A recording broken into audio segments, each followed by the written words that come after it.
अमरीका पर जवाबी हमले का वक्त, नौयत और पैमाना ईरानी फौज तय करेगी। ईरानी मंदूब ने वाज़ेह कर दिया। अक़वाम मुत्तहिदा की सलामती कौंसिल के इजलास में ईरानी मंदूब ने कहा, अमरीका ने इसराइल की खातिर अपनी सलामती को दांव पर लगाया। आलमी क़वानीन के मुताबिक ईरान को दिफा का हक हासिल है। ईरान पर अमरीकी हमले आलमी क़वानीन की खिलाफ वर्जी हैं। जंगी मुजरिम नेतन्याहू अमरीका को जंग में धकेलने में कामयाब हो गया। इसराइली जहरियत से खित्ता महफूज हो चुका। ईरान पर अमरीका के तमाम इल्ज़ामात बेबुनियाद हैं। इल्ज़ामात की कानूनी हैसियत नहीं, सियासी मुहर्रकात हैं।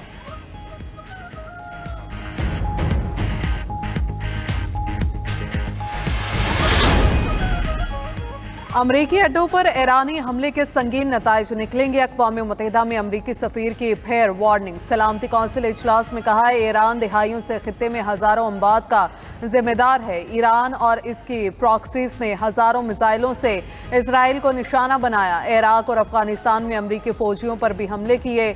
अपने शहरियों इत्तेहादियों की हिफाजत के लिए अमरीकी इक़दाम का वक्त आ चुका है। ईरानी हुकूमत किसी सूरत जौहरी हथियार हासिल नहीं कर सकती है।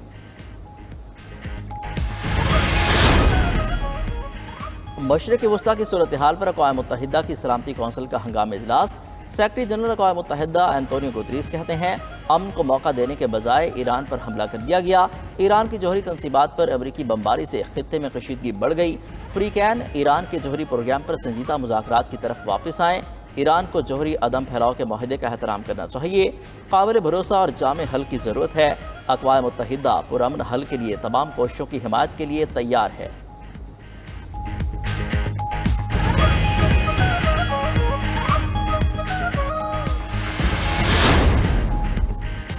पाकिस्तान की ईरान पर अमरीकी हमले की मजम्मत। फ्रीकैन के दरमियान मुकम्मल जंगबंदी का मुतालबा। पाकिस्तानी मुस्तकिल मंदूब ने सलामती कौंसिल के इजलास में कहा, अमरीकी हमले बैनुल-अक़वामी कवानीन और UN चार्टर की खिलाफ वर्जी हैं।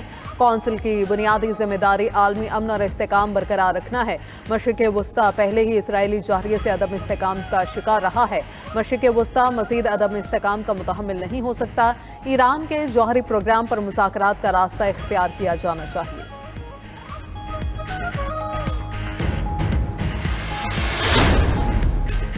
ईरान के मुज़ाकरात की तरफ वापसी के इम्कानात कम हैं। सरबराह इंटरनेशनल एटॉमिक एनर्जी एजेंसी के राफेल करूसी ने अक़वाम मुत्तहिदा की सलामती कौंसिल के इजलास में कहा, जंगबंदी के बगैर ईरानी जौहरी प्लांट्स का मुआयना नहीं कर सकते। जौहरी अदम फैलाव के निज़ाम को ख़तरा लाहक है। जितने एटमी हथियार होंगे हम उतने गैर महफूज हैं। ईरान, इसराइल और मशरिक़ वस्ता को अमन की ज़रूरत है।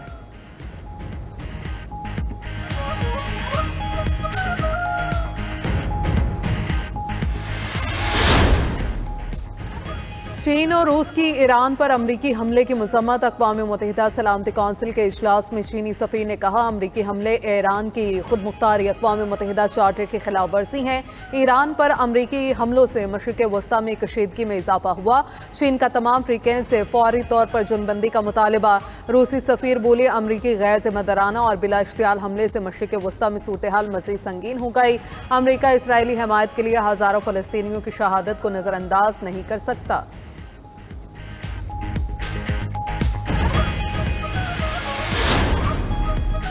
अमेरिका ने ईरान का एटमी प्रोग्राम तबाह कर दिया। ईरान के खिलाफ ऑपरेशन का नाम मिडनाइट हैमर रखा गया।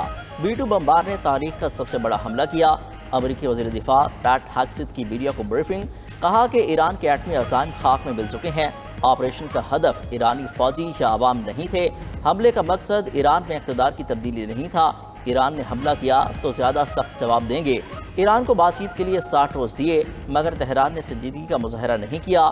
पेंटागन हुकाम ने ब्रीफिंग में कहा कि मिशन में 125 से ज़ायद अमरीकी जंगी तैयारों ने हिस्सा लिया। 7 B-2 बमबार तैयारों ने ईरानी तनसीबात पर हमला किया। 20 मिनट के हमले में ईरान को कुछ पता न चला। ईरान की तरफ से किसी किस्म की मज़ाहमत नहीं की गई। मैसूरी से तैयारों ने 18,000 किलोमीटर का सफ़र तय किया। 9/11 के बाद ये सबसे तवील ऑपरेशन था। ईरान पर अमरीकी हमला इंतहाई खुफिया मिशन था। सिर्फ चंद लोग वाकिफ थे। अमेरिका को पहुंचने वाला नुकसान ईरान से कहीं ज्यादा होगा। ईरानी सुप्रीम लीडर आयतुल्लाह अली ख़ामनेई का अमेरिकी हमलों पर रद्द-ए-अमल। कहा, अमेरिका जंग में अपना नुकसान कराने के लिए शामिल हुआ, ईरान हथियार नहीं डालेगा। अमेरिका इसराइल की बेबसी देखकर मैदान में आया। ईरानी कौम अपनी सरजमीन का तहफ़्फ़ुज़ करेगी। ईरानी सदर मसूद पिज़ेश्कियान ने कहा कि किसी भी कुर्बानी से दरेग नहीं करेंगे।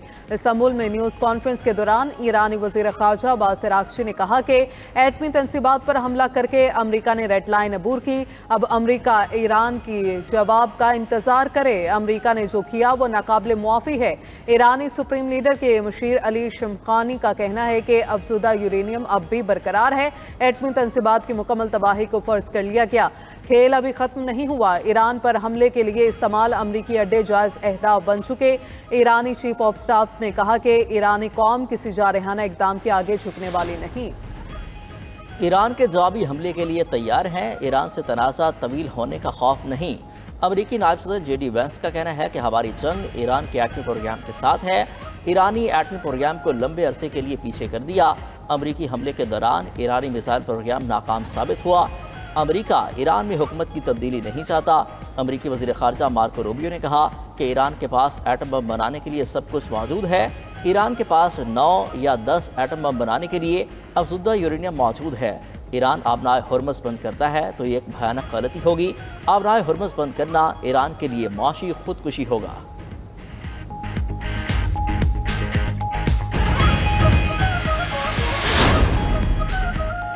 ईरानी पार्लियामेंट ने आबनाए हरमज़ बंद करने की मंजूरी दे दी। ईरानी मीडिया के मुताबिक आला सिक्योरिटी क़यादत पार्लियामेंट के फैसले की हतमी मंजूरी देगी।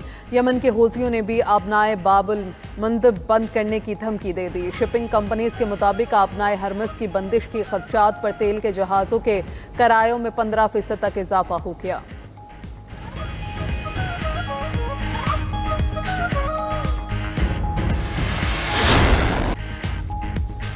ईरान का ऑपरेशन वादा सादिक सोम जारी।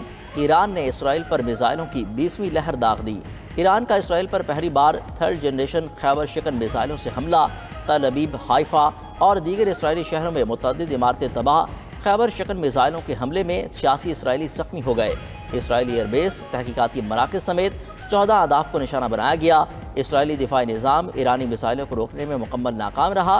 पासदारान इनकलाब के मुताबिक ये मिसाइल मुहलिक तरीन है जो फ़ज़ाओं में हदफ तक चकमा देने की सलाहियत रखता है। ठोस ईंधन से चलने वाला खैबर शिकन मिसाइल 1450 किलोमीटर तक मार कर सकता है। दूसरी तरफ इसराइली जंगी तैयारों का ईरान में दर्जनों फौजी अहदाफ पर हमला।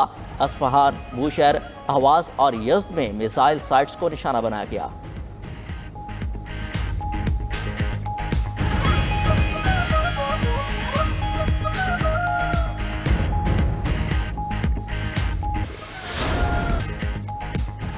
मुल्क के मुख्तलिफ इलाकों में प्री मानसून बारिशों का सिलसिला जारी। इस्लामाबाद, मरी कश्मीर और गिलगित में बारिश से मौसम खुशगवार हो गया। लाहौर, रावलपिंडी, गुजरांवाला में बादल बरसे तो गर्मी की छुट्टी हो गई। हाफिजाबाद, मियांवाली, मंडी बहाउद्दीन और दीगर शहरों में भी बारिश। महकमा मौसमियात के मुताबिक बारिशों का सिलसिला परसों तक जारी रहेगा।